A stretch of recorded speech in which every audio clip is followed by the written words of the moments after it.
हाय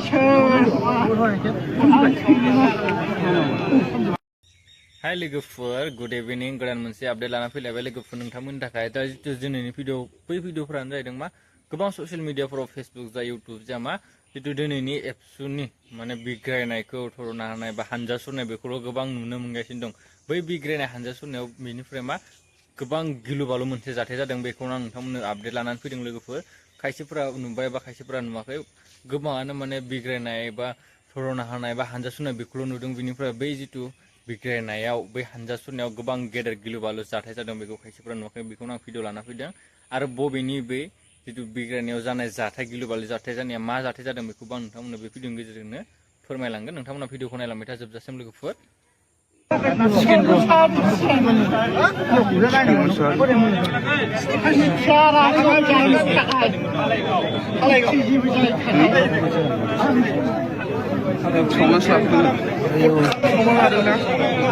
मानसिया बेमारि उदै थुदै खालाय गावनि ना मोजां जायनि थाखाय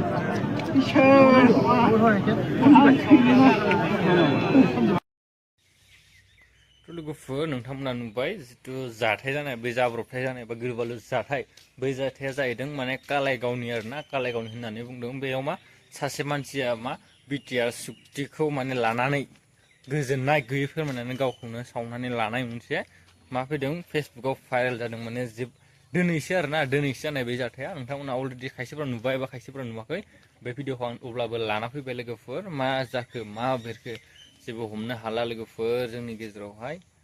जियानो जा आपडेटखौ माबेसा मोनदों नोंथांमोना कमेन्टआव लिरना हर। बेनिफ्राय गोबां माने दुखुनांथावबो जाथायाना दिनैनि समाव जितु एबसु बिग्रायखांबाय बिनिफ्राय दिनैनि समावसो बिथाङा मा बिटिआर गोरोबथाखौ मोजां मोनाखै होननानै माने गावखौनो सावनानै लानायखौ जों नुनो मोनदों ससियेल मिडियानि गेजेरजोंहाय। नोंथांमोना मा बुंनो सानो कमेन्टआव बुंहरबानो जाबाय। भिडिअखौ बेखिनियाव फोजोबनोसै लोगोफोर। गोलाव भिडिअखौ गोबाव खालामबाय थालायला आरो अलरेडि नोंथांमोनाथ' एबसुनि जितु बिग्रायनाय हानजा सुरनाय बेखौथ' अलरेडि नुखाबाय। गोबां ससियेल मिडियाफोराव होखाबाय बा निउस पर्टेलफोरावबो नुखाबाय।